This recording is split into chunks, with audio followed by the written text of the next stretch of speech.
coming down. Does he have it? Medeiros is going to get it. Oh, they're going to toss it. They haven't got it. He's on the outside line though, going into the fastest corner on the circuit. Surely this can't work. Dominic Ligner has got a sensational run outside line now though for the heavy braking zone. Around the outside goes the Audi R8. Look how much Miller's caught back into play. Exactly, Miller's still such up. He's not on second and change. All of a sudden, Miller's back in play. Can Barry do it? Big Barry's going to do it. Big Barry!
Good evening and welcome to the LSRL GT3 Round 8 live from Spa-Francorchamps. I'm James Parfitt. I'm going to be joined in the booth by Michael David this evening, who's going to be here along the ride. And what an absolute epic evening of racing we have got lined up ready for you here tonight. And well, I think we can actually bring Michael into the booth. Good evening, Michael. How are you, sir?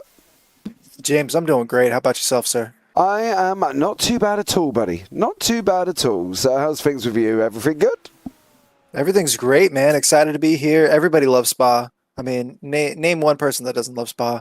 It's got 3 different unique parts to itself. You know, you can run 2 completely different setups and still get like similar lap times. Absolutely, like iconic corners, sectors of the track. Like, I mean, I'm so happy to be here. I'm glad, you know, just to be able to sit here and just enjoy an evening of Spa. Yeah, it's definitely going to be a great race. We have got 18 cars on track for you. And as you can see, guys, it is a night race. Now, well, a night race at Spa is interesting, Michael, due to the fact that it has no lights. It's a different entity altogether, isn't it, this evening? Yeah, it's absolutely a different entity altogether. Obviously, with the night, you're going to have to deal with different tire temperatures. Different situations are going to creep into the play all throughout the evening, but at the end of the day, well, actually, in our case, at the beginning of the end of the day, you really just need to hit your marks. Everybody's done so many laps here at Spa. You know, one of my favorite tracks is another track here in Belgium, but this is just one of the world-renowned tracks. I think as long as you can just kind of focus, keep your head on your shoulders, you know, hit your marks here. It shouldn't be that hard. I know obviously everything's going to be in the dark here. There's no lights, but it should be a consistent, you know, evening. We shouldn't see too much of an issue as we watch here. somebody going off track here. That is Brandon Thornhill in the background, but you've got the championship standings up, so James, go ahead and follow through with that. Yeah, you got Nathan Graham in the lead on 88 points with Elliot Borg in 81, Jay Smart 73, tied with Joseph Carnes in 73, Dylan Gonaz, Joseph Carnes in 4th, sorry, Dylan Gonaz in 5th, Ryan O'Connor 6th, Daniel Pereira 7th, James Rep 8th, Mason Sagar 9th, Ben Barnes in 10th, Peter Muller in 11th, Steve Baker 12th, Jonathan Dickerman 13th, Sean Atkins 14th, Nathan Heffley 15th, Mikhail Turkin 16th, Thomas Boniatti in 17th, and Brandon Thornhill down in 18th place. Then beyond that, we've got John Silver in 19th, Alex Amadon in 20th, Joey Fernandez 21st, Brandon Birmingham 22nd, Jared Lindsay 23rd, Gabriel Burke 24th, and Garrett Wilburn in 25th. Now in the team standings, of course, Smart Gonas Borg Racing are leading the way on 189, LMA on 111. Then we've got Part-Time Pros on 102, Slowly Driving By You on 100, JBJ on 99, Worst Pace Scenario 94. Then we've got Spies Like Us on 54, Black Gold Racing 49, and JJ Racing on 45. 20 seconds left of practice until we go into qualifying.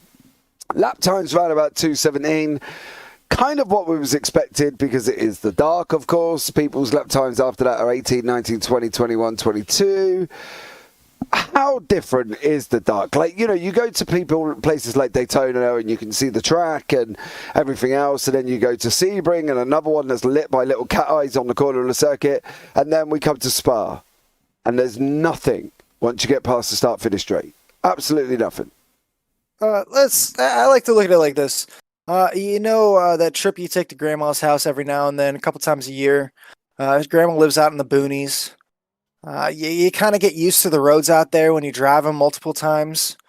It kind of feels like the same thing to me, like just the backcountry, like let's go, pedal to the metal, just slam it out here, but be in the middle of the peaceful nowhere at the same time. That's kind of what Spa feels to me. It feels like I'm back in the middle of nowhere in my youth, just like driving through the woods. I think this is going to be a great evening. Obviously, your lap times are going to be a little lower. It's going to be a cold track, cold evening. Obviously, 2:18s. That's where 2:17s that we're looking at. For our practice times here. Qualifying is starting off now, so we're probably going to be looking in the same area for our lap times here.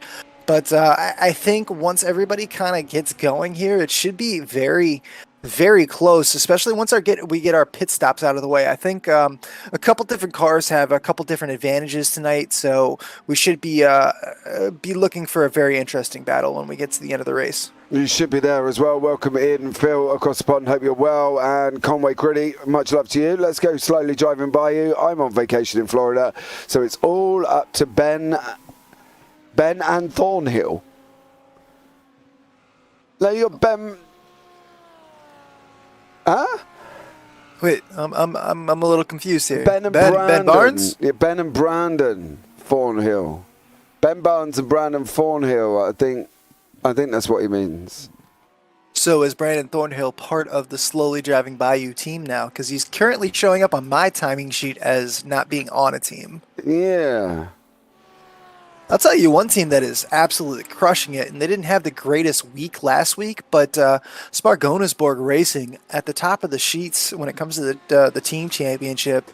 Those three drivers are just absolutely crushing it this season. Really excited to see what they can bring to the table here as we follow along with Brandon Thornhill. Brandon Thornhill, like we just discussed, he's showing up on my timing sheet as not being on a team, but I guess he's on the Slowly Driving By You. He's driving the Ferrari. I know those boys like to drive the Ferraris, so it's kind of hard to see what kind of livery he's running, but maybe we'll get an opportunity here at some point to see it. Yeah, he's going to be driving the Bayou livery, isn't he, with the BAU livery down the side. So I think it's going to be having that one on the side of the car, but it is more and more difficult to see. Obviously, we are in the dark, so but we will try our hardest to make sure everything is correct here this evening. And I am just about sorting out Brandon Thornhill, who's now with the Slowly Driving By You team. So there we go. Well, official results. We got confirmation there. So coming up to the third sector here, this is where the guys really like to just kind of open up and just really just tempt fate. Kind of reminds me of 130R out of the Suzuka, you know? Yeah, it's definitely... I think this track in the daytime is a different entity to, you know, sure.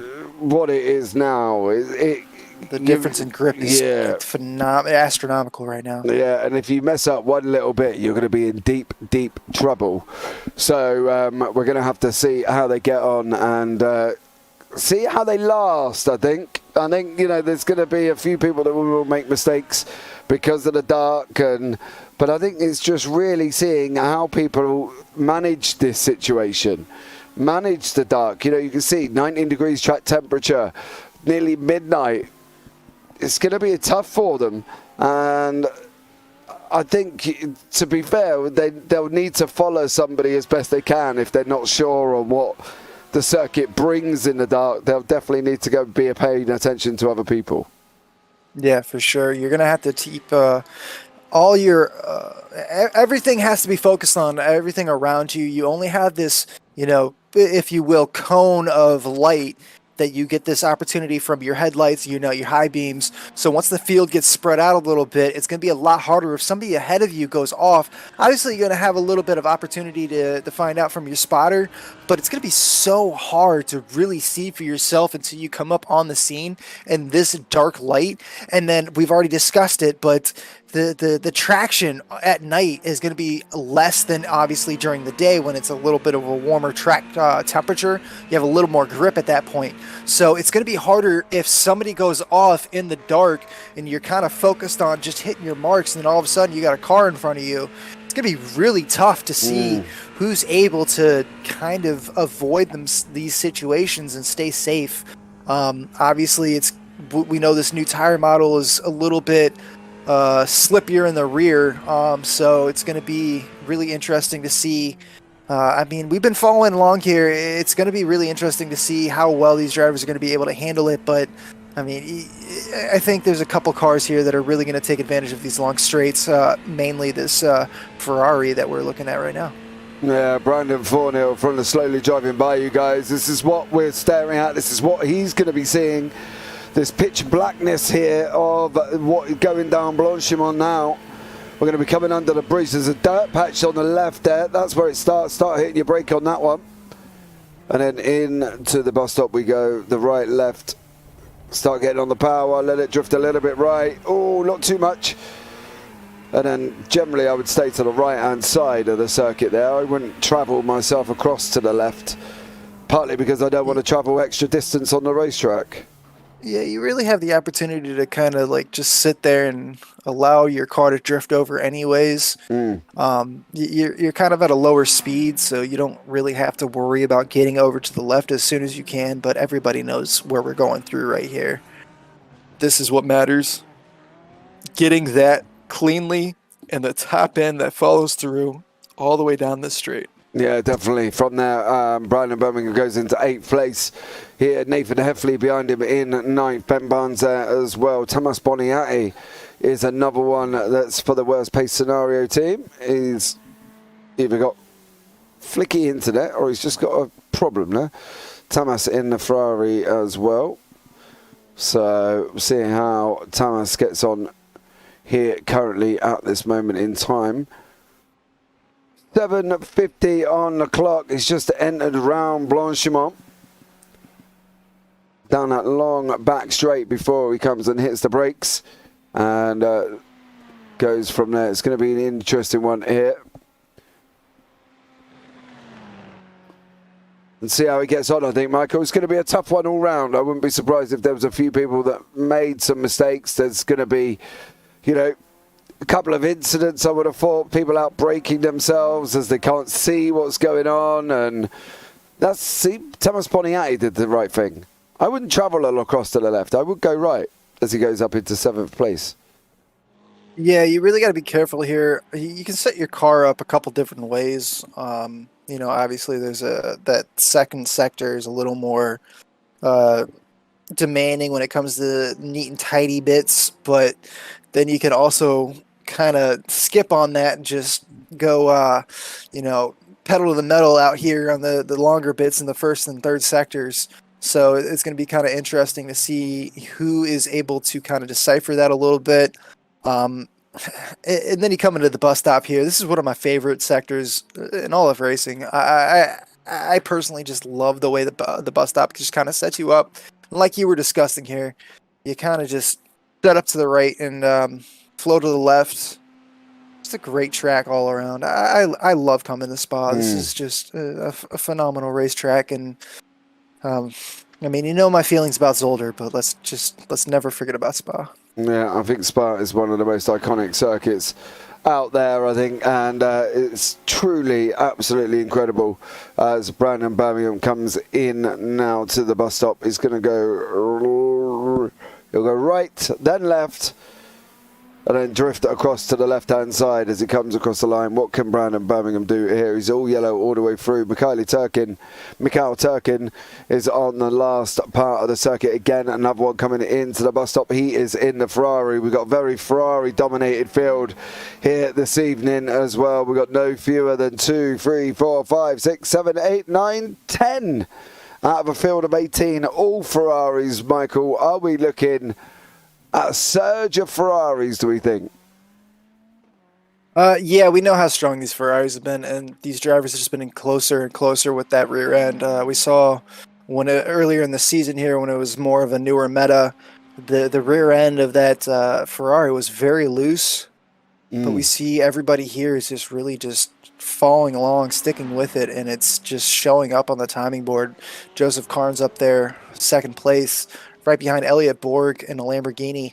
Amadon tonight in the Audi is really kind of surprising me a little bit. We've seen that Audi dominate in some of the closer kind of more compact tracks that we've been to recently with Phillip Island and such. But I'm kind of surprised to see that Audi as far up on the timing board as we see it here. There isn't a single Porsche until we get down to Ryan O'Connor. I guess we have 2 Porsches in the field tonight. Muller is all the way down. Hasn't put up a time yet, but yeah, only 2 Porsches in the field tonight. So it's going to be completely dominated by Ferraris, like you said. Yeah, both Porsches from the LMA Motorsports guys, of course. Peter Muller and Ryan O'Connor on the same team. Worst case scenario in here as well. I think Ferraris seem to be the car of choice. You can see it on the left-hand side of your timing tower there as well. So stay tuned for the next 3.5 minutes, see how this one turns out. The guys are not really setting the timing tower alight. Brandon Birmingham's gone a little bit quicker. He is clear, green in sectors 1 and 2, yellow in 3. Where's he going to be on 4? He's green in 4 as well. He's definitely going to make it an improvement. Can he jump massively to get up to the top 5? That's going to be the question. He has got to find a lot of time, mind you, almost 5 seconds. So what can Brandon Birmingham do here? 2:23.027. Nothing. 2:23.03, so he's still in there as well. That's his best time and his last time. Mikhail Turkin moves up on a 2:18 here. Daniel Pereira currently sitting in 4th with a purple in sector 1. Unfortunately, he's yellow in 2 and 3 before he gets into 4. But Elliot Borg from Smart Borg Racing is again setting him alight. He's green in 1 and 2 here, Michael. He seems to be able to got this locked up and seems to be one of the quickest ones here this evening. Yeah, he definitely seems to be on point tonight. It's going to be very interesting to see, but we do have quite the split from the field here as Amadon goes fastest with a 2:17.348. Jumped into the pits, topping Elliot Borg. That was a phenomenal lap there by that Audi. Yeah, it definitely was. 2:17.35. So, is definitely improved and got faster and faster, but Elliot Borg does look like he's going fastest in 1 and 2. How is he going to be in yellow in 3 and 4? And then obviously 5 as well. Let's see how he comes across the line. What is he going to be able to do here? Can he improve on his 5.9? No. Don't believe he did. Don't believe he did at all. Yeah, I don't think he did either. And No. it's going to be tough tonight, especially with the track temperatures the way they're going to be. You really got to be, you can pick and choose where you want to push, but you got to be careful with your tires, especially on a long track like Spa is. It's not exactly, something that you can be careful on your tires with and just kind of sit through. You really got to be, very safe throughout the entire evening. Every single sector kind of matters here. It's going to be really interesting to not only see who's able to take care of these tires, because we're probably not going to see anybody take tires on their pit stop tonight. I don't think. We do have a required pit stop. I just don't really see tires being a fundamental issue on this track. And I think you would lose just too much time when it came to your pit stop. My personal opinion, but I mean, we're sitting here in the booth. We could have absolutely no idea what these drivers are thinking. I could be wrong, maybe. Yeah, I wouldn't feel the need for them to take tyres. Not in this tonight. Not like at this temperatures in the night time. I know it does look a bit bizarre that we are sitting here watching a night race. I'm not going to lie, because obviously, everything's dark, and the only bit of the car that you've got to tell you, or the only bit on the screen that tells you where they are, is if you look on the timing tower on the left-hand side, there's a little yellow square, and that is the driver you're looking at. So it's going to be even tougher for us to spot who was who, but the drivers have got to spot the braking point, and that alone, when you're hurtling down the Camel, hitting speeds of 180 mile an hour, it's going to be even harder for them to spot it, isn't it? Yeah, absolutely. It's going to be absolutely tough for all these drivers tonight, especially in the dark. And I mean, we already know how like the different sectors of this track are going to be a challenge for every single different car. But to do it at night, to do it, on the cuff like this in a short opportunity, every mistake is going to matter.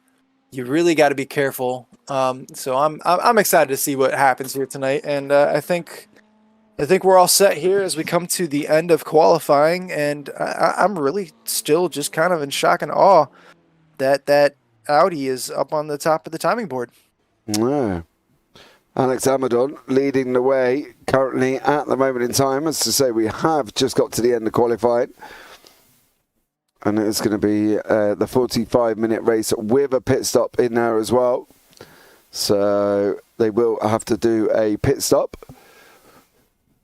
So we'll just wait for the results to come through. But we've got a couple of people still out on track. Peter Muller has stopped. Brandon Murray is still going. So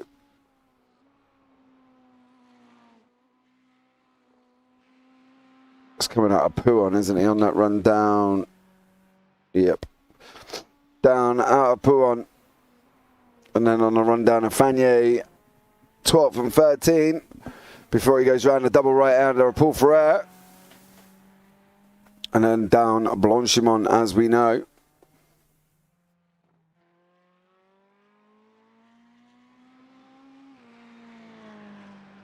How is he getting on? Got no time on the board at the moment.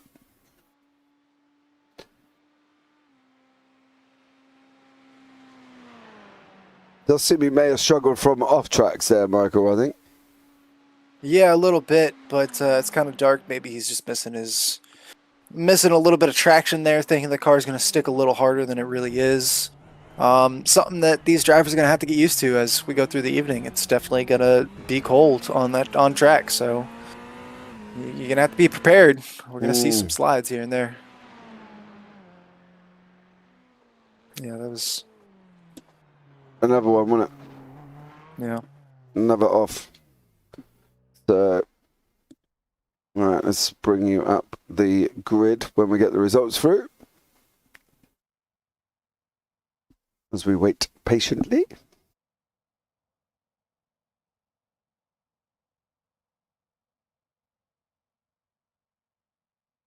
Come on, you can do it.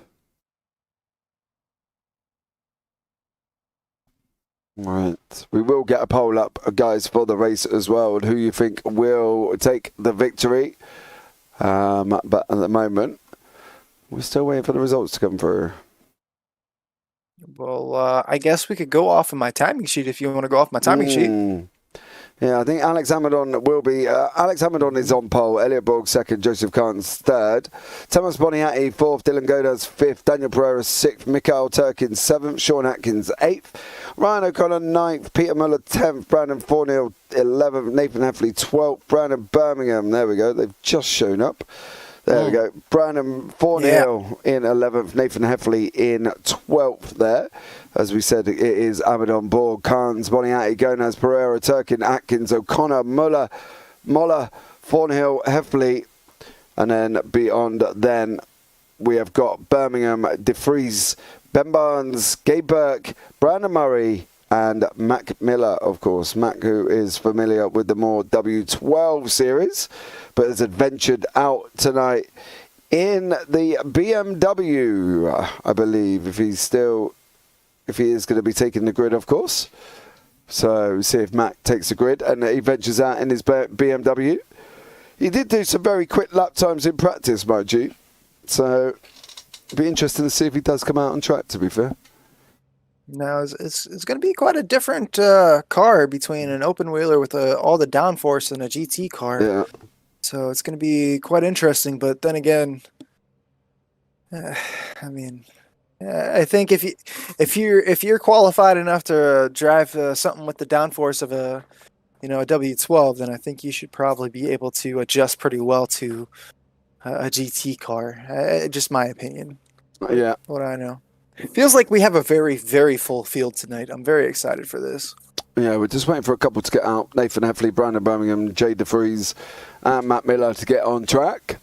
They have got 30 seconds, well, 25 now. So there we go, Michael. Yeah. One Audi. Let's see. 1, 2, 3. It looks like 3 Lamborghinis, 2 Porsches, 1 BMW, 1 McLaren. The rest of the field is all Ferraris. So, yeah, I think we know what the meta is currently. And a lot of these drivers are really just comfortable with that Ferrari. Yeah. Ferraris rule the world, as they say. Well, they clearly do here this evening because they are occupying quite a lot of the grid. No Brandon Birmingham, no Jay De Vries, and no Matt Miller. Okie dokie. All of them starting from the pits for safety precaution, I would assume. I'm not really sure why you would do that. It seems like... No. But we did have an incident about 3-4 weeks ago. You think this might be the issue there, is people are kind of reminiscing on something that happened a few weeks ago and just trying to, be safe with their beginning? No, it seems a long shot that you would do that on a 45-minute, though. I mean, I'm not disagreeing with you. I'm just confused about why we have 3 drivers in the pits. Well, that I can't answer, unless one of them's only just connected. But we are underway. Amadon is out in front. Borg in second. Boniatti third. Carnes in fourth. Pereira fifth. And then Dylan Godas in sixth. Oh, spinner there as well. That's a Ferrari spinning. Yeah, that is one of the Ferraris. Yeah, That's Joseph Carnes. Joseph Carnes. Carnes yeah, that's round. definitely... It's definitely going to be tough. Obviously, this is the beginning of the race, so hopefully he's able to recover from that. But, man, that coming in on Spa, this track is so long. You really want to be grouped up with everybody around you so you can get a little bit of that draft going. So it's going to be tough for Joseph Carnes to make up some of this ground now. Yeah, Amadon there as well. Gonaz battling away in the Lamborghini. He's got Daniel Pereira in the Ferrari. Sean Atkins behind him there as well. Brandon Birmingham, Joseph Carnes, and I believe, is that Matt Miller? Matt Miller's not actually on track. Brandon Birmingham, Joseph Carnes, and if I'm not mistaken, Jay De Vries there is now out on circuit. Oh, Amadon's gone round. We got Amadon. Alex Amadon has gone round right at the beginning. And let's have a look and see what he's been up to. Coming through here, and so everything's stable coming down into the hairpin here. All on his own in Ravage. Guess it's not really quite a... Oh, yeah, but that's just cold tires on an Audi. That's rough. Definitely. Ooh, and he gets a little love tap from the Porsche there. As we're back to live pictures now, here we have got Nathan Heffley. He's in the Ferrari with Ben Barnes behind him from the slowly driving Bayou. GT3 and Brandon Birmingham have had a coming together by the looks of it as well. So there's been a lot going on over this first sector. Amadon, of course, is one. And then Carnes, O'Connor, Turkin, they look like they've all been mixed up there as well at the beginning of the race. But it is Daniel Pereira from Black Gold racing in 5th place with Mikhail Turkin in 6th. Quite a busy start here, Michael, at the beginning.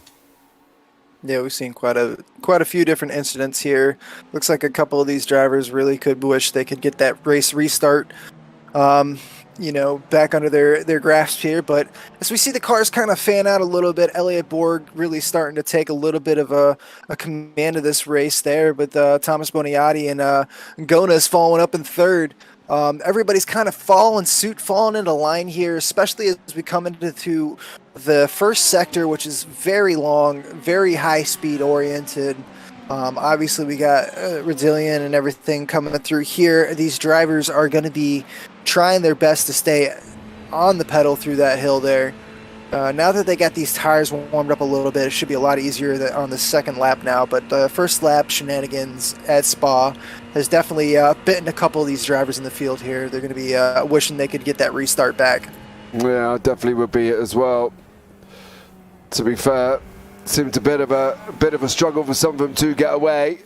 Brandon Murray battling away here with Gabe Burt. Gabe in the McLaren.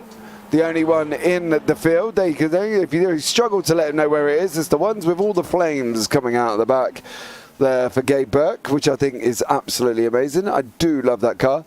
But it is Gonas, the Canadian, with Sean Atkins, Daniel Pereira, Mikhail Turkin, Peter Muller behind them, currently in 3rd, 4th, 5th, 6th and 7th. And then your gainers on the left-hand side currently at the moment. Ben Barnes up 6 places. Absolutely crushing it. Ben Barnes up 6 places. Looks like Atkins is up 4 places here as we see Ben Barnes and Joseph Carnes moving back up the field because Ben Thornhill is off here as we see. Take a look here. He's way off there. What happened? I'm going to see now. Yeah.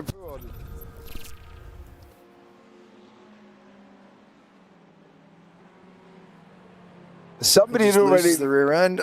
Somebody had already went. It's one of the spies like us team guys. Yeah, like you said, he got clipped there trying to get by, so that wasn't on him at all. No, Heffley here runs over the grass. Ooh, yeah. Hold your brakes. He didn't. Clips him. And then yeah, that's clips 4-0. So if we have a Dunce Hat award right now, it's going to Nathan Heffley.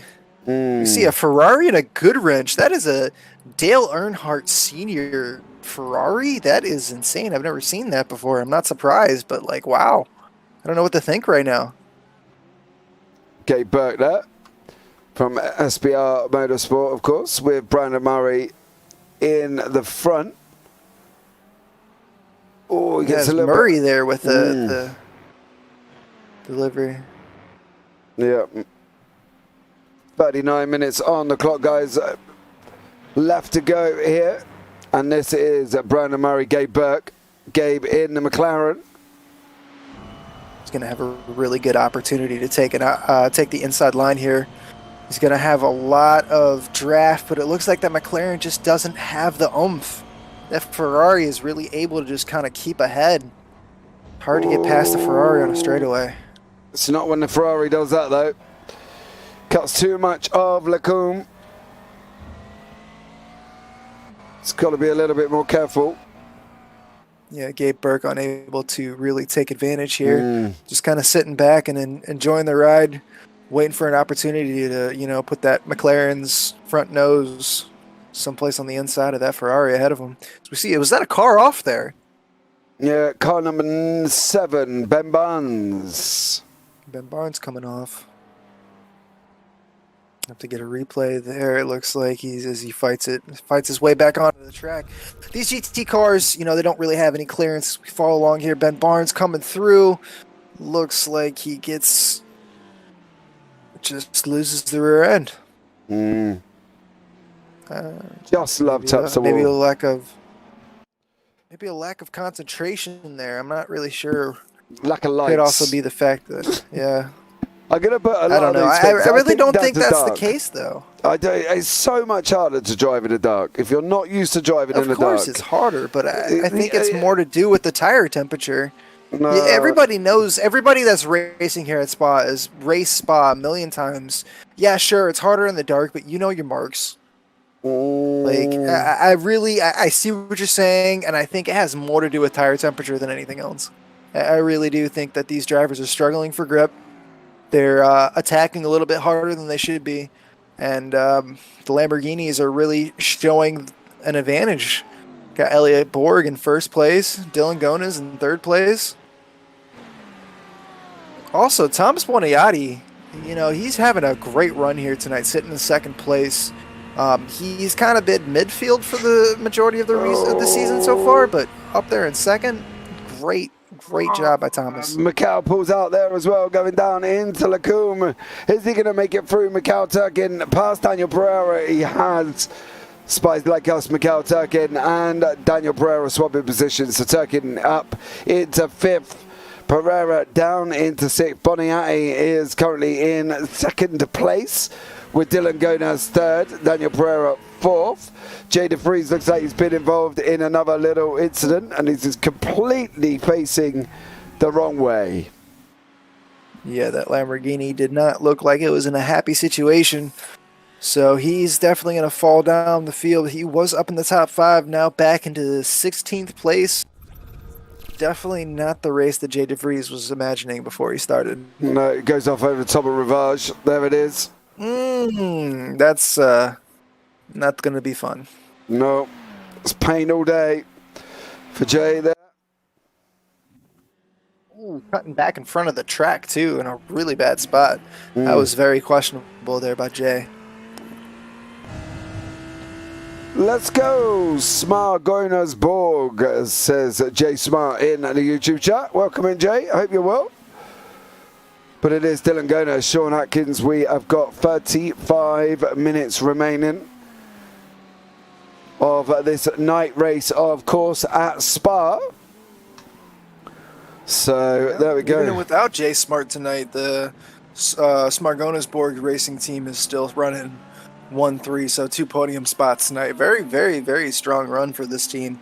I think they got a great opportunity to take the championship this season. Yeah. Of course, this is one of 3 night races. We've had the Daytona Roval, then we've got Spa, and then we go to Sebring on the 23rd of April. That's the next night race, of course, guys, there as well. But next week it is Watkins Glen with the bus stop. Oh, I do love that circuit here as well. But Dylan Gonas is not loving the fact that he's got Sean Atkins tucked up right behind him at the moment. Sean in that Ferrari, Gonas in the Lambo. Here we go, the Lamborghini's on the right. Oh, Atkins is going to try him. Gonas has capitalised his entrance as he's gone round Lacombe, coming round now. On the exit down into Rivage. It was going to be tough though, wasn't it? It was always going to be tough there, running on the outside. Yeah, very easy to take the defensive line there for that Lamborghini. It's a very, very wide end for that Lamborghini, so it's going to be very tough for Sean Atkins to really find an opportunity here. And it looks he's like lost a lot of time. Yeah, Dylan Gonas is really taking advantage there. That Lamborghini really gets a great exit out of the turns. Yeah. Alex Amadon is trying to come back through, of course. He's got Gabe in the McLaren in front of him. Amadon involved in a spin at the beginning, trying to make his way back through. I would have thought he would have gained a little bit further up by now, but he's still down in 12th place. But this is a tough field. It's a tough track. Everybody knows that everybody's comfortable here. We're in the night. We're in the dark. I've already said this a couple times. Obviously, you don't have the grip as we see him dive to the inside. Ooh. He didn't have no Gabe choice. Burke gets the job done, though. No, he didn't really have no choice, mind you. No, he kind of just had to go for it. It was right in front of his face, but this is going to kind of release him a little bit to really get to the back of Murray here. Brandon Murray not really having a great opportunity, great race here. falling back into 10th place, and it looks like Alexander Amadon is really going to have an opportunity to get back up in the top 10. Would not be surprised here as we start to see pit stops coming into play here in the next few laps. Would not be surprised to see Amadon back into the top 10, possibly touching the top 5. I don't want to say too much, but we know we have a strong car here. He was your pole sitter. I wouldn't be surprised to see Amadon in the top 5 as we see one of the Lamborghinis is backwards. Dylan Gonez falling all the way back to 9th place. Let's see if we can replay on that. Let's have a look. Mount La Source. Too much. Silly mistake, really, when you think about it. Yeah, we've all been there, though. Yeah, man, I've done it in many cars. I've done it in a Radical SR10 round there. I've done it in a lot of different things. Spinning that one. It's easy to do. You just lose a little bit of focus. You know what's happening, but it's not exactly the easiest turn in the world. You just done it a million times. Yep. Joseph Cards quietly having a quiet night. We got Peter Moeller and Ryan O'Connor, the 2 Porsches in the field, up in 5th and 6th place. Joseph Carnes trying to fight his way back up the field. Up into 7th place right now, about 3 seconds back from the Porsche of Ryan O'Connor. Having a decent race. Obviously not a great start, but coming together quite decently. Yeah, solid points. He'll move his way up through the field. Don't forget, we have got a pit stop in place as well. So within the next sort of 10, 15 minutes, we will start seeing them regarding pit stops.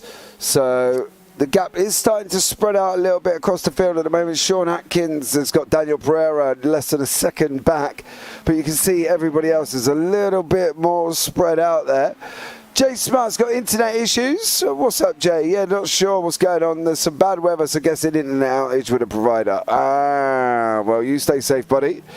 Take care, and hopefully we'll see you back on track on Wednesday for the W12s, of course, which is at the Hungaro Ring. So there we go. Ooh. That's exciting. Definitely will be. Gonez has just made a move around Peter Muller, of course, on the outside there. I think Peter Muller is the first one into the pit. He is. Peter Muller's blinked first. Yeah, that's going to put Amadon back into the top 10, but the first guy diving in is going to be Peter Muller in that Porsche. So we see Gabe Burke, the only McLaren in the field. Now we're following around with Brandon Birmingham. Birmingham was up into the top 10 there, but obviously had quite the incident there. He is trying to make his way back up through the field, right on the back of Nathan Heffley here. See if he's able to make a move here, but they're going to have to deal with the Porsche of Peter Muller coming out of pit exit. Yeah, and don't forget... Not sure where he's going to feed out here. This might be tough for Peter Muller. Coming out right yeah, beside this is going to be other. right in the middle of them. How's he going to cope with this? Because I don't think he should have changed tyres. I'd be very surprised if any of them have changed tyres, to be fair. Yeah, if you're coming out on cold tires, you definitely don't want to be full throttle sitting in front of those 2 Ferraris. Oh, Heffley there. He took a lot of that corner at the top of Lacombe, at the top of, oh man, the top of the circuit there, of course, through El Rouge and Radion. Surprised he hasn't had a slowdown for that, and if he has, he provided that he should have been looking at trying to take it off round Lacombe and on this run down into Rivage, and he has. Oh, and then puts himself into the wall. Nathan Heffley there. That looks a bit of a crazy one. I'm not really sure what just happened. Yeah. That was kind of interesting.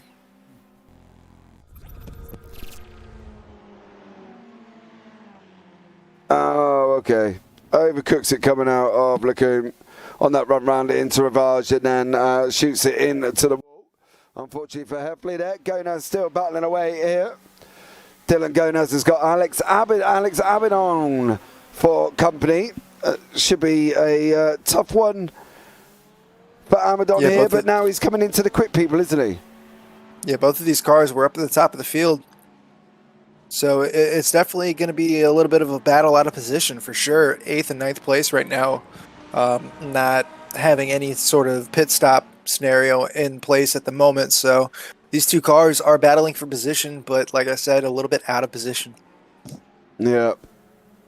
But that's going to make it even more interesting though, isn't it? Because of the fact that, you know, they're not where I suppose they're not where they should be, are they? You know, they should be at the top end of the field. Amadon was leading. Gonez was up there as well. But it does lead them to battle for us here in that midsection of 8th and 9th, you know?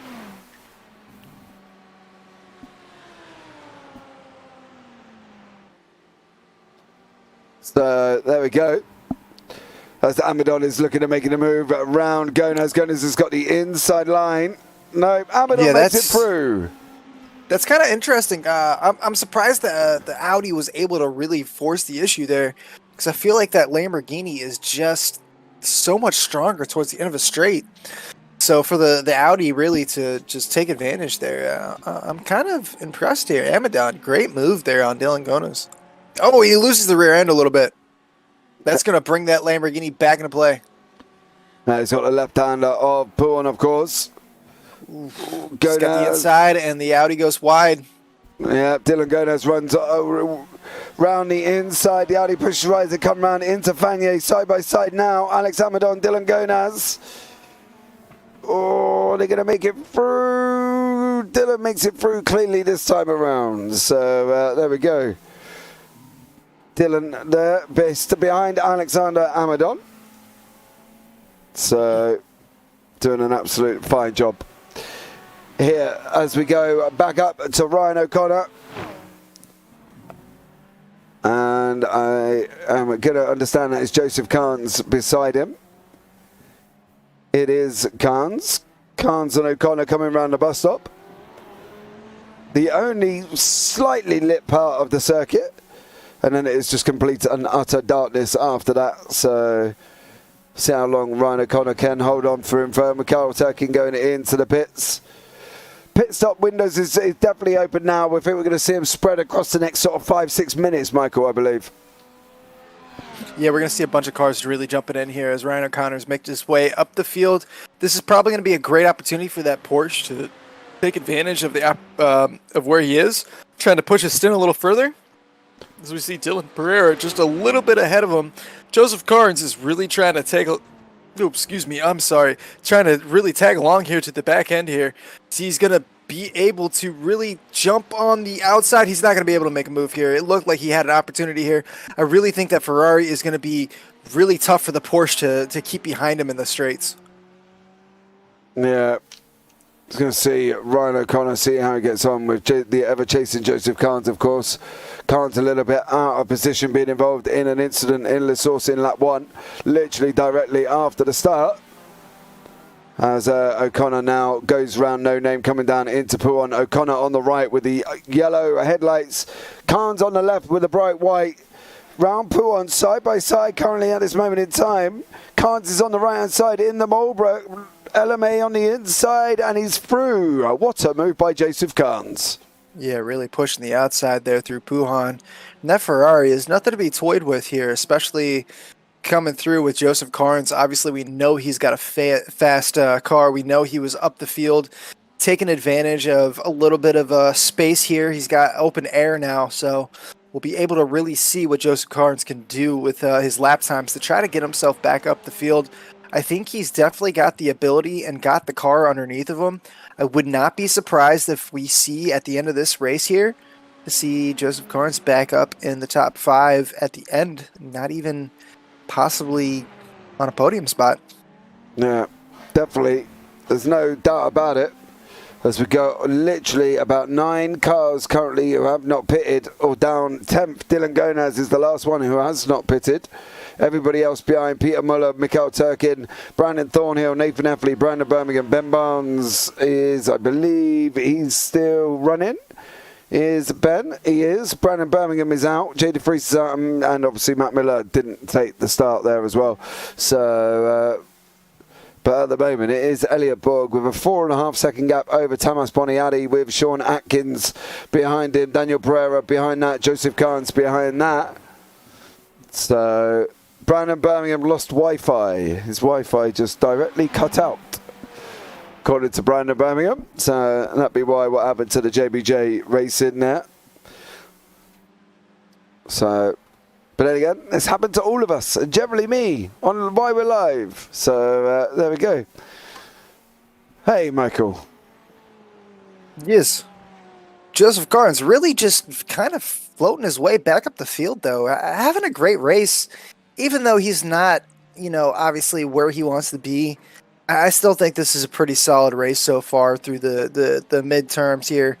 I think if you're Joseph Carnes, you got to kind of just take what you can and take the points at the end of the day. Well, you definitely got to get as many points as you possibly can, and I think that's one that could be the most important thing, is getting the points and making sure you don't lose any, because as soon as you do that, you are going to be in trouble, of course. But for these guys, hopefully that trouble will not come, and they will survive right to the end of the race, and I'm sure they will. And we're going to see some absolutely epic racing for this last little bit as they go. Going to start coming into the pits. 22 minutes remaining. Anything can happen, so stay tuned, sit back and relax and get some popcorn. Oh, God blimey, James is hungry. James, when are you not hungry? The worst thing is I ate a bowl of cornflakes before I come on. You eat a bowl? Okay, what time is it right now in the UK? Right now, because 2 o'clock in the morning. Okay, here on the East Coast, it is 10 p.m. Okay. So you're eating a bowl of cornflakes at about 1 a.m. in the morning, knowing that you have to go to bed to wake up to take care of your kids. Okay. Shouldn't you save the cornflakes for when you get up with the kids? No, bro, I was hungry. You don't eat cornflakes at night? I mean, no, I don't eat cornflakes. Well, I eat a Raisin Bran, so there's your first issue. But no, I don't eat my cereal at night. Well, you should do, mate. Try it. Try and eat them at night. It's good for you. Well, I mean, cereal is good for you if you're eating good cereal at any point of the day. But what I'm saying is usually cereal is a breakfast food or maybe a mid-afternoon snack, not, okay, this is going to be my late-night snack. I'm about to fall asleep in the next 3 hours type deal. I'm a little confused why you would choose to have that as your current meal. Do you see what I'm saying? Yeah, I was hungry. Like, why wouldn't you go for like a sundae or something sweet, something like a nightcap? Why you're at a perfect dessert time of the day, and you're going for, you know, breakfast cereal, cornflakes. Not even breakfast cereal. You're going for the vanilla ice cream of breakfast cereal. I was hungry. Okay, but I'm just saying, like, the time of day, that's dessert time, man. Like, fill yourself with something, like, absolutely phenomenal, not cornflakes. Like, hold on, you make it sound so, like, meh, cornflakes. Like, bro, cornflakes are good at any time of day. Like, they don't have Conway to be. Critty, cereal certified late night meal. Okay, I'm getting queued up here in the chat. I'm just saying, like, in my opinion, like, late night food should be bomb, not just like cornflakes. No, I'm sorry. Like, it should be like, if you're having a late night snack, you need to be, as we see Elliot Borg coming into the pits. That's going to put Thomas Bordiati up into first place, Atkins up into second, Dylan Pereira is in third place. Me and my horrible decisions are just ruining the chat, apparently. I'm sorry, guys, but the assumption is that dessert was already eaten hours ago. Okay, but that's not what I'm saying. Jason, Jay Smart, that's not what I'm saying. I'm saying, like, midnight or whatever, evening time is dessert time. That's like you just gorge on something sweet and fat and juicy. You don't eat cornflakes. Like, that's just... No, sorry, Jay. You know, breakfast cereal is 10 times better at night, and it is. I love it. Okay, but, like, Why are Okay, you expecting maybe me we're to talking be about eating- Lucky Charms. Maybe we're talking about Fruit Loops. Maybe we're talking about something with flavor, but we're not. We're talking about cornflakes. Cornflakes. Right. There's nothing wrong with cornflakes. I covered them in sugar. Exactly my point. You're covering them in sugar. Something sweet, something dessert. Yeah, but Like you're literally just eating sugar Oh, dude, on top like, of cornflakes. yeah, but there's nothing wrong with sugar in cornflakes. I literally I didn't have Lucky Charms or anything like that. It's late. It's 2 in the morning over here, man. What am I supposed My to whole run? point. What am I supposed to run is to the that- shop and get some Lucky Charms or something? I feel we're missing the point of what we're here for I think- tonight. I got a funny I feeling think we are. we're here for another reason apart from what you perceive as the fact that you shouldn't be eating cornflakes at night time with sugar on. Well, I did, and I absolutely loved it. Well, that's smashing as we see Thomas Boniati up in the first place here. But we'll see how long that Ferrari can really stay out because he hasn't pitted yet. So once we really get these Ferraris into the pits, we're really going to see how the end of this race is going to kind of fan out. But Alex Amadon, I wouldn't really count him out. He's already been into the pits. He's got an opportunity here. Yeah, Ryan O'Connor pushed himself up. That's the thing. Elliot Borg's pitted, right? And Thomas has just got in. Sean Atkins is in. Pereira's in. What about Joseph Carnes? What are you going to do? I'm expecting him to be in. Right. So Elliot Borg is coming down Blanchimont now. The pit stop is 48 seconds. Elliot Borg took 48 seconds. Ryan O'Connor took 42. So it's more of a possibility. Connor is just coming around Blanchimont as well. Elliot Borg should get the lead, right? Nobody is going to be able to get out before then. Another 28 seconds. They've got about another 20 seconds.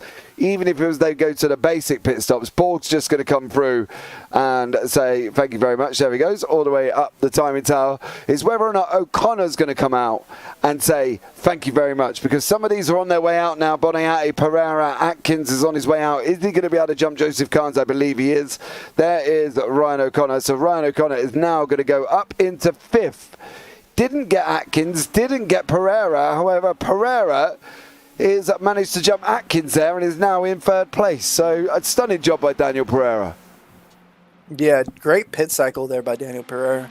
Really able to make some moves there. But as you said, that Porsche of Ryan O'Connor up into 5th place, not really able to do any damage.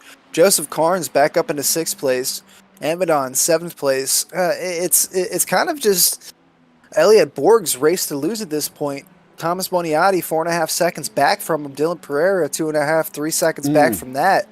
So it's definitely going to be kind of a race here for 3rd place with Dylan Pereira and Sean Atkins kind of just battling it out a little bit. But it looks like we got a little bit of a stretch there for 1st and 2nd.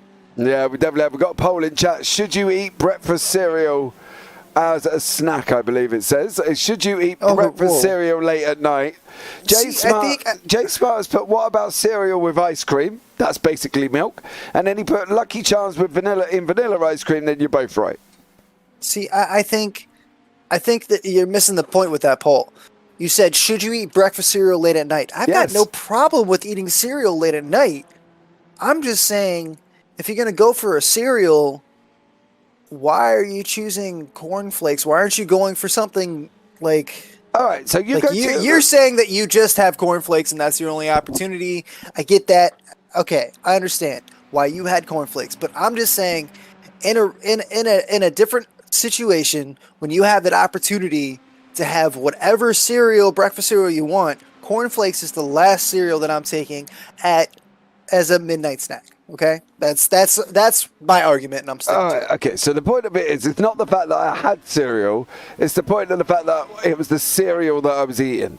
Because obviously, it's the cereal that you chose. Right, I didn't have any Choco Hoops or Lucky Charms or anything of them manner or Rice Krispies, whatever. It's the fact that I had cornflakes. Now I love cornflakes, right? They were, in fact, the honey crunchy nut cornflakes, so I liked them.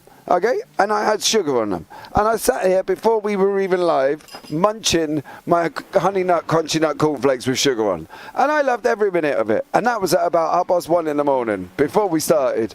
No, when did we start? 1 o'clock we started, 1:05 we started. So it was about 12:15, 1:45. So, and I loved every minute of it. So I hope you are all voting yes. And it doesn't matter what cereal you eat. Just Michael David's is insistent that you should eat Lucky Charms. I'm a hater. I'm not even saying I'm a Raisin Bran. Raisin Bran is my cereal. So why would you eat a cereal that wants to make you go to the toilet? What? Well, brands, aren't they? Bran flake things. Oh, all right. We're just gonna end this conversation here and keep But are they? getting back onto the track here. I'm not talking about no toiletries or anything like that. All right? Has had an incident. Let's have a look and see what he's been up to. Oh, that was a bit of a odd slap. That was a bizarre slap. Hold on. Yeah, that's. Can I pick him up further back than that, though? So that's where he initially goes off. But watch the slap. I don't get where the slap come from. So he goes off there. That's fine. Steering straight. He's running fine.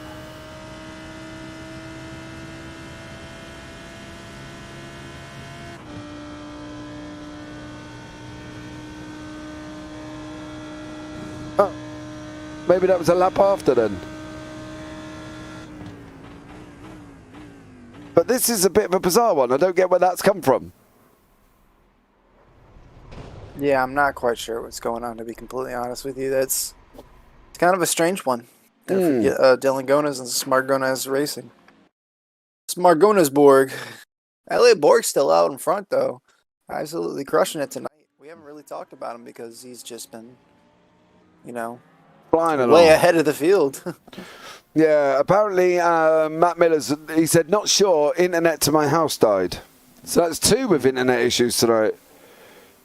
Yeah, well, we never saw that BMW really come off the starting line, so kind of rough there for Matt Miller tonight, but maybe next week he'll have better luck with his connection issues. We do have 4 cars out. Dylan Gonas is out currently, Brandon Birmingham, Jay DeVries, and obviously Matt Miller that we were just talking about. Yeah, Biggles has started to stir the pot again there as well. He said, is popcorn good? Because I've just cooked some and enjoying listening and watching. Oh, of course popcorn is good. Popcorn's always good. That's one thing me and Michael do agree on. we agree on a lot of things. I feel like I feel like there is a language barrier, even though we both speak English, quote unquote.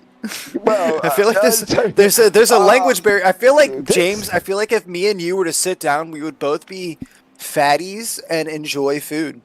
And I think that is just just for whatever reason, just being on the wrong side of the pond from each other, we just don't understand each other's taste. But I feel like if we sat down and just had dinner together, we would both just pig out and be fine. Welcome to the JPB Broadcasting Dating Show, live with James Parfitt and Michael David. I don't know about no dating show. I'm just trying to feed my belly, bro. You said about I'm trying to put food in my belly, bro. Listen, it's down to you, mate, not me. I just want to race and put food in my belly, man. I don't know what you're talking about.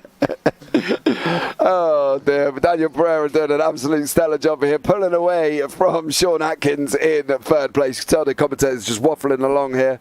It's a difficult one at the moment, guys, because all the cars are spread out across the circuit. Brandon Murray is back out of the pits. Brandon Thornhill is coming back out again as well. There's 2 pit stops for the Brandon Murray and Brandon Thornhill. Could be Thornhill was involved in an incident earlier on, of course, with Nathan Heffley going around the entrance of Pouon. So that could be why he's on his 2nd one there as well. So been a tough night for some drivers, but not for this man here from Smargonas Borg Racing, Elliot Borg, motoring along 5.8 seconds in front. Yeah, we barely even talked about Elliot. That Lamborghini has been out of sight, just dialed in all night long, really just hitting his marks, not really concerned about anything.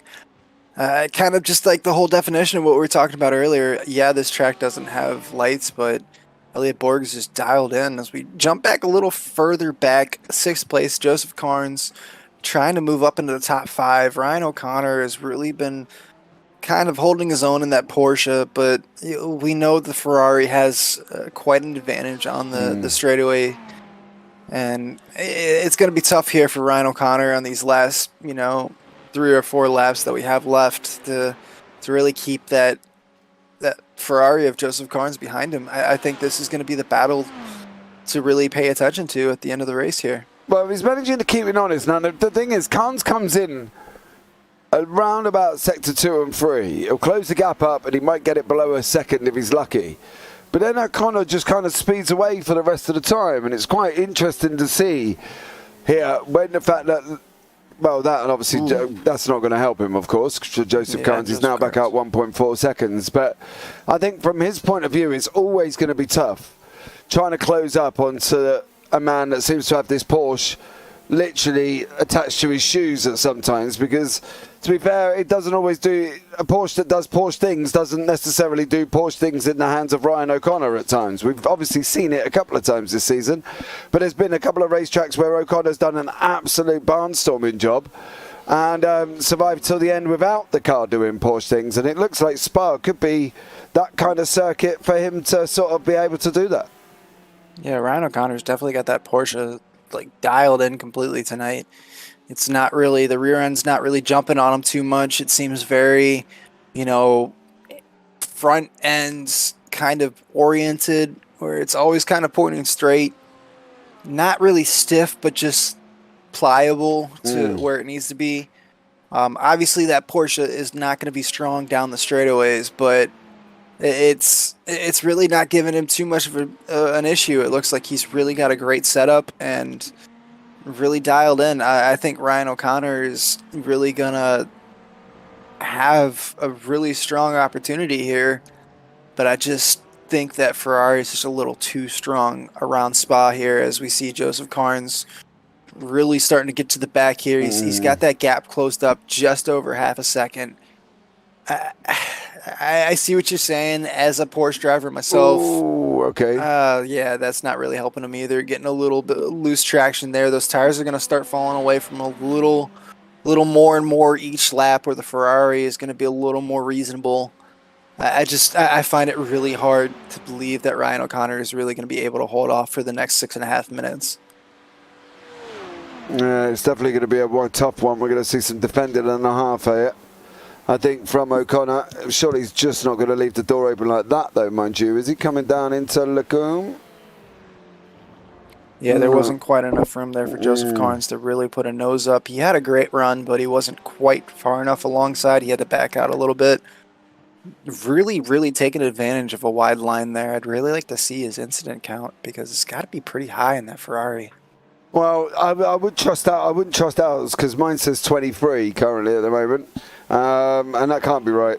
So it's definitely not there. So for Joseph, it's clearly a lot less than that at this time. Ryan O'Connor now getting the gap out to about 6/10, of course. Flying along quite nicely, coming around Pouon as we go into the last 5 minutes. They are going to have about 2 to 2.5 laps remaining here, and then it will be game over. And it looks like, really, barring any major issues, Elliot Borg should wrap this up. Yeah, he's been doing nothing but putting distance behind him. Thomas Boniotti has run a very clean, really solid race here. Got himself into second place, but, I mean, tonight has been nothing but Elliot Borg's race to lose. He's been up front, hasn't had any issues at all. You know, everything has just kind of gone his way. I really think that this has just been a phenomenal race here, and we see that Ferrari's coming to the outside here at the butt stop. But I'm going to have to take that Porsche every single day through a tight sector like that. Yeah, I think the interesting thing is that he can close the gap, but he can't quite finish it off. One of the things I also want to point out as well is the fact that we've got Daniel Pereira in third place. That is going to be his highest place finish this season, and his first podium, if I'm not mistaken. Great on Daniel Pereira. We know Daniel Pereira is very fast. Just hasn't had a lot of luck this season. Kind of been out on the wrong side of a few incidents there. But great race here by Daniel Pereira. It's not quite over. Sean Atkins is just under 2 seconds behind him. But really the closest battle we have on track right now is Ryan O'Connor and Joseph Carnes. And this has been a great battle the last couple laps here to watch these two go at it. You know, on a track like Spa, where you just have the long straightaways and then the short tight twisties. I mean, it's like you said, he can really Justin Cars can really get on the back of that Porsche, but he just can't get through. He doesn't really have an opportunity to get by. But it does look like we have the McLaren here of Burke kind of getting in the way a little bit, not intentionally, but some lap traffic might have a little bit to do here. I know. Leave it out there. And he gets all the way out there. Yeah, leave it out there. Leave it out there a minute. Let these guys come through. Cars now, gap closes up to 3 tenths. Yeah. See, I just feel like that just adds an extra chess piece to the table, man. You gotta be able to play the traffic. I mean, you just don't see it the same way. What do you mean we don't see it the same way? Yeah, we do. Blue I'm flag, saying get out of the the way. car should have gone out of the way. He should have been right. He should have been able to run his race, and it would have been on these two to get around him. Right, you're black flag, you're not racing anybody, you're coming down from no name to Puon, you're on a straight, you've got leaders behind you, lift off, get out of the way, and that is just common sense. You're not even running it, you weren't even running with anybody. That's what I saw. The leaders have to work themselves around you. Nope. It brings an extra piece. It gives an opportunity for a pass for Joseph Carnes to get around Ryan O'Connor. And where was the McLaren going to go? Where was Gabe Burke actually going to achieve to try and stay with him? Like, what purpose? He wasn't going to stay with him. He's just going to stay on the racing line. No, just stay predictable. Get off. Just stay predictable. Predictable to the left-hand side from the run down from no name to Puon. Lift off and let them take the racing line. That's predictable. Yeah, but then it doesn't give an opportunity for a pass. It just doesn't gets out of the way. Yeah, exactly. It's lap traffic. It's part of the race. You're lap traffic. It's part of the race. You still get He's out part of the the race. He's not racing anyone. He's there for a reason. He's not racing anyone. Get out of the way. He's there for a reason. It's his race. He's racing his race. He's there for a reason. Did you hear that song? That song? Move. Get out the way. Oh, okay, Luda. Yeah. Okay, Luda. Right. I'm just saying, it adds a bit to the strategy. It adds a bit to the complexity of the race. It gives an opportunity for a pass for Joseph Carnes and Ryan O'Connor. And you're just saying, you know what? Get out of the way. Yeah, don't let it involved. be. Yeah, don't get involved. If these two are going to achieve what they want, what we want them to achieve, they're going to be able to do it without anybody getting in the way. And that doesn't. You gotta just use every opportunity you can to get an advantage on your opponent. I'm not saying cheat, but use traffic the way it's supposed to be used as an opportunity to take advantage of the person in front of you or behind you. Or just move. Easier. Right, back to the action. Battle Royale, there we go. The damn red coat. Come on, I got a Brit behind me on this one. Battle Royale, let's go. We'll play Fortnite. Who wins? Oh, come on, man. Come on. Call of Duty? We'll do that. See what happens as these guys come around. We'll go there. I'll play some Call of Duty with you. Right, Elliot Borg is going to come around and start the final lap of the race now. Here we go. He has got one of the slowly driving by you boys. I think that's Brandon Thornhill, car number 68 it is. Running still in front of him, but the final lap is out. Barney's waving, believe it or not. He's on the right-hand side there. He is there, I promise. But he's still waving. Sean Atkins now coming up to the back of Daniel Pereira. And also the Joseph Carnes Ryan O'Connor battle is taking place behind them as well. So they've only got one more lap to go as Pereira here in third place with Atkins coming up in fourth. He's trying to get him, of course. Ryan O'Connor's really holding on to that fifth place there. This has been the battle, but Dylan Pereira really losing a little bit of ground to Sean Atkins there, as you were just saying there. So this is going to be exciting for third and fourth place, and then fifth and sixth place. Yeah. I wonder why that was. I wonder why he lost so much time. Because he had about 1.4 seconds at one point. So yeah, I think the last time I looked, it was 1.8 seconds. So that was quite a bit of a gap that he lost there. Pereira also lost about half a second to Thomas Boniati. So I'm not sure if it was really a loss of ground by Dylan Pereira or a gain of ground by Sean Atkins. It really seems like, if I'm doing a little bit of math correctly here. Atkins is going back out again, so I think Pereira lost time somewhere, didn't he, really? Okay. I'm guessing the fact that Pereira's pulling gaps out on Atkins. He went off track on lap 18. Oh, there you go. Lap 18, off track for Dylan Pereira. That's never going to help you. Yeah, I don't know. 18. What were we, lap 20? No, it was only the last lap. I don't know.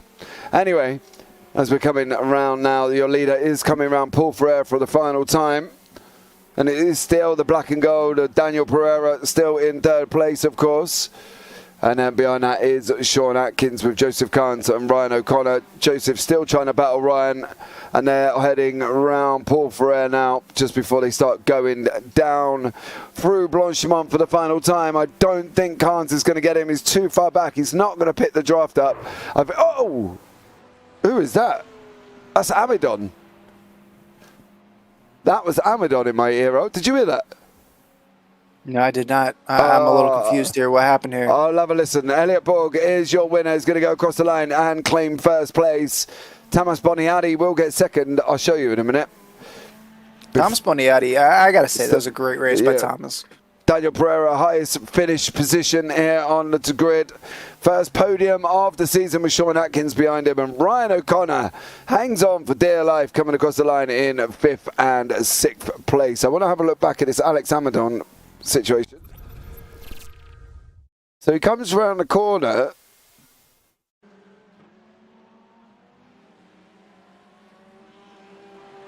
And then he kind of sounds like he snaps off. Yeah. Ooh. And then goes into the barrier. The rear end there. And it looks like he loses, the air on the back end of that Audi is done. Luckily, he's able to kind of drive it off in this last lap. But yeah, that definitely was not a good situation there for Alexander Amidon. Peter Muller comes across the line for the final time.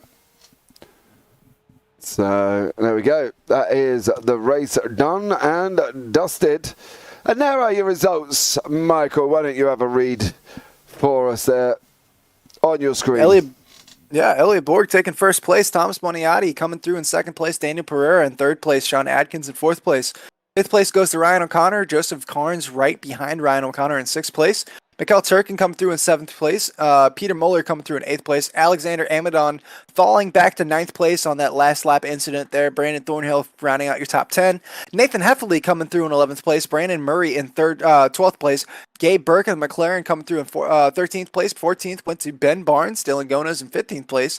Brandon Birmingham in 16th place. Jay DeVries in 17th place. And Mac Miller rounding out your field tonight. In 18th. So there we go. That is the racing done for this evening, guys. And I think you've got to admit, it was a rather interesting race with these guys here from the LSRL putting on the action, of course, for us here tonight. And what we can do as well is start bringing in some interviews. Where are they all? As we wait patiently for the guys to jump into the booth so we can have a chat with them. Patiently definitely waiting. Definitely an exciting race, and it looks like Elliot Borg is there. I don't know if you want to pull him up or not. It looks like he's the only one in his team right now. Let's have a chat with your victor this evening, Mr. Elliot Borg. Good evening, Elliot. How are you, sir? Doing pretty well. Not my favorite track, so glad to get her done. Not your favorite track, but you went on and won. Right, and I know you probably will want to crucify me for that, but yeah, I'm not a huge Spa fan. I mean, I love the racing that it provides and the opportunities that it has, but I just do not get along well with this track. Okay, tell me in what way that is, because, you know, you've just finished the race 8 seconds ahead of somebody. You led for pretty much most of the race, apart from around the pit stop cycles, and that's what happened to Joseph Carnes there, as we just watched him spin around. So tell me why you didn't like it. What is it, something about this track that you don't like, Elliot? So the Ferraris are hella quick around Eau Rouge, Radillon area. So like Tomas would catch me by almost half a second every single lap, just through those two corners. So I don't know what it is. The long left-hander, no name, like they all catch you out, and this car is really rear happy off the throttle, which this kind of track kind of asks for. So I was really just trying to stay off the brakes to keep the car from getting too upset. Okay, well, look, so you did an absolute stunning job driving in the dark there, buddy. So well done to you. Absolutely amazing. Anyone you want to give a shout out to before we let you go this evening? Yeah, you guys have the bleep button ready? Biggles, got the bleep button? No, Okay. we haven't. Well, so big shout out to my. Oh, there he second. is. There you All go, right, sorry. good. No, big thanks to or congratulations to my bull. Oh, Bleep. come on. Yeah, you got it. Yeah, my bull racing teammate. We're not teammates in this league, but to see him come in second during practice, he was just like, "Man, this is gonna suck. I'm running like 220s," and then he qualified fourth, and it was like, "Oh crap, he's keeping me honest. I gotta go." So, big congrats to him and Daniel rounding out the podium, and to you guys for showing up an hour early, James. Getting her done. No worries, but always a pleasure as well. And we will be doing that until the lovely daylight savings kicks in the UK. Anyway, so not a problem for us, Elliot, but look forward to having a chat with you next week, buddy. Hope you have a good one. You too. Thanks, guys. Take care. Right, and on that note, we're going to bring Tamas in to the booth. Good evening, Tamas. How are you, sir? Doing wonderful. How are you? I'm doing very well. You okay? I'm great. Okay, but what's up? you obviously finished second in the race, done a stellar job. Did you enjoy it? Yep, that is the first podium I've ever gotten. Ever in the league or ever in general? In the league. Oh, I was going to say, in the league. Yeah, I think it was. I think that's actually yours and Daniel's first podium, if I'm not mistaken. It is. It is. Yeah, I thought it was.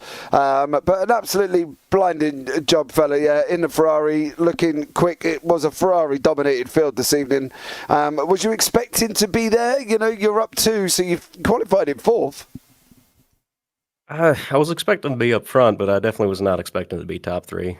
The first 2 guys are pretty quick. So, a little bit of luck, a little bit of skill.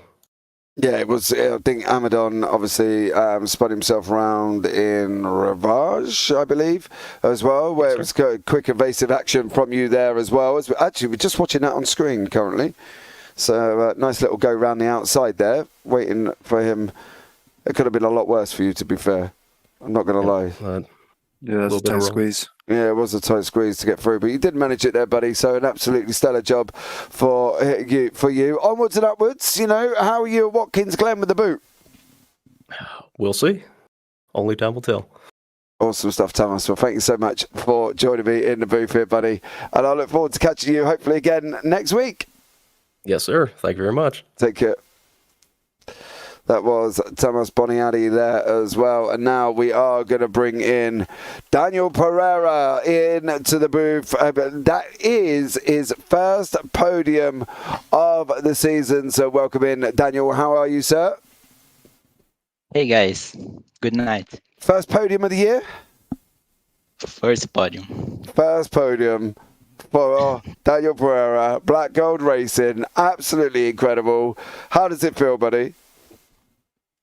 It was a great race, and I had a good car, but it was a hard race, and it was driving on ice in a lot of turns.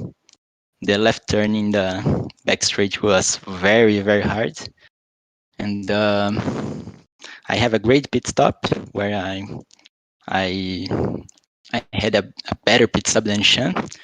And we had a very similar pace, so I keep the 3rd place. Very, very good race. Very good there, buddy. Well, yeah, absolutely stellar job. Onwards to Watkins Glen next week. Are you looking forward to Watkins Glen?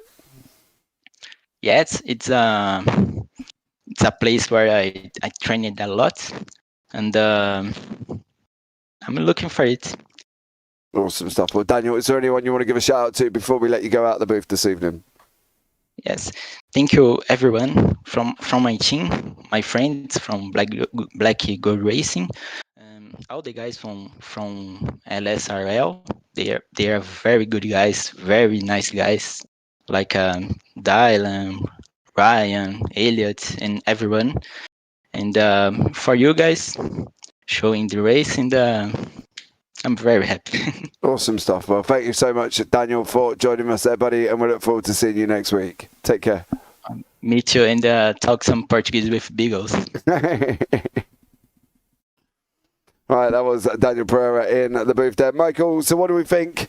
Finishing us off, round us out, one sentence to end the evening. Das Boot. I can't wait for next week, man. My family's from Western New York. I love Watkins Glen. It's going to be a great week. I can't wait to be there. Awesome. Great racing tonight. Let's go. Awesome stuff there, guys, and what an absolute epic evening of racing with myself and Michael David. And don't forget, guys, breakfast doesn't need to be cereal. Dinner, you can eat cereal all day. And also, I feel like you're missing the point. Also, as well, if you're being run over by a shopping trolley at Morrison's, make them go round you. Don't you move out the way and let anybody through. But from myself, James Parfitt, Michael David here up in the booth. Take care. Have a great night. And you never know, we might see you on the track sometime. Good night.